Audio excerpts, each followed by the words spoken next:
Hello সবাইকে, welcome to new video. আশা করছি তোমরা সবাই খুব ভালো আছো, সুস্থ আছো। আজ একটি নতুন ভিডিও নিয়ে এসেছি তোমাদের সামনে। আশা করছি তোমাদের ভিডিওটি খুব ভালো লাগবে, আর সাথে থেকো, ভিডিওটি দেখতে থাকো। 2 সপ্তাহ আগে ছাদে উঠেছিলাম, আবার 2 সপ্তাহ পর ছাদে উঠেছি। তো ছাদের ঘোলটাই পুরো পাল্টে গেছে।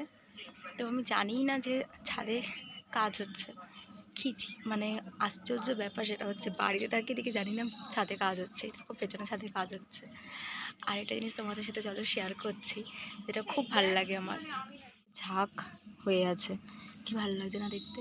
যদিও বা এখান থেকে একটা আমি ছিঁড়ে কানে গুঁজে নেবো, সেটা বড় কথা নয়, কিন্তু বেশ ভালো লাগে। কাঠগোলাপটা আনফর্চুনেট এখনও হয়নি, যদি হয় তো আমি দেখিয়ে দেবো। এত সুন্দর লাগছে। এগুলোকে কী গাছ বলে আমি না ঠিক জানি না, তোমরা যদি কেউ জেনে থাকো কমেন্ট সেকশনে কিন্তু অবশ্যই জানিও। আর এখানে অনেক রকমের গাছ আছে। এটা তো গোলাপ গাছ, আমি তো দেখিয়েছিলাম তোমাদের সাথে একবার। ছাদ বাগানে একটা ভিডিও শেয়ার করা আছে অলরেডি। এই রকম গোলাপের কড়ি এসছে, হয়তো সেটা সাদা গোলাপ। আর এই জবা ফুলগুলো জানি না কী কালারের, এটা বুঝতে পারছি ঘিয়ে কালারের। তো বেশ ভালো লাগে। কার কার এরকম ছাদ বাগানে আসতে ভালো লাগে এবং ছাদ বাগান তৈরি করতে ভালো লাগে? আমার তো বেশ ভালো লাগে। নিজেদের ছাদ থাকলে ব্যাপারটা একটু অন্যরকমই জমতো। যেহেতু বারোয়ারি ছাদ, তো সেরকমভাবে অতটাও গাছ লাগানো যায় না। হ্যাঁ, এবার অনেকেই প্রশ্ন করতে পারে, তো এরাও তো লাগিয়েছে। একজন ভুল করলে তো আরেকজন সেই ভুলটা করবে এমনটা না, তো তার জন্য আর হয়ে ওঠে না। তো চলো, আজকে একটা ভিডিও শ্যুট আছে, আমি তোমাদের সাথে শেয়ার করব সেই সমস্ত ভিডিওগুলো। একটাই ভিডিও যদি এবার শ্যুট হবে, অলরেডি অনেকটা লেট হয়ে গেছে। আজ যেদিনকার ছুটি থাকে সেদিনকার তো ল্যাদ খেতে ইচ্ছা করে, আর ভালো লাগে না কোনো কাজের সাথে যুক্ত হতে সেই দিনটার জন্য। তো কেমন লাগছে এই ফুলগুলো অবশ্যই কমেন্টে করে জানিও।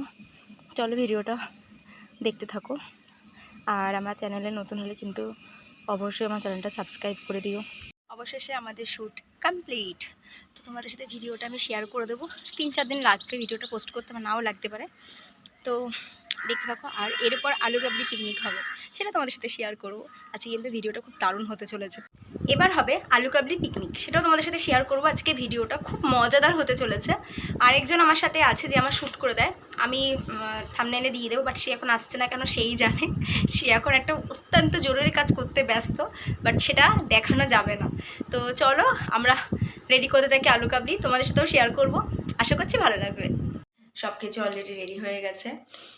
তো এখন শুধু আলু কাবলি করার জন্য যতটুকু সময় লাগে ততটুকু। আমার বান্ধবী আবার বাড়ি চলে যাবেন, তিনি আবার তাদের লোকাল ছাড়া যাবে না। কোন লোকাল আমি সেটা নিচ্ছি না এখানে মেনশন। তো সেই লোকাল ধরেই তারা যাবে, অন্য কোনো ট্রেন করে গেলে হবে না। তো তার জন্য খুব তাড়াহুড়ো করে আমাকে আজকে করতে হচ্ছে। বলেছেন উনি খাবেন, তার জন্য আমি বাদামও নিয়ে আসলাম। ছিল না যেটা ঘরে, সেটাও আমাকে নিয়ে আসতে হয়েছে। উনি বাদাম খাবেন বলছে, বাদাম ছাড়া নাকি খেতে ভালো লাগে না। তো যাই হোক, চলো আমি রেডি করছি, তোমাদের সাথেও শেয়ার করছি। আশা করছি ভালো লাগবে।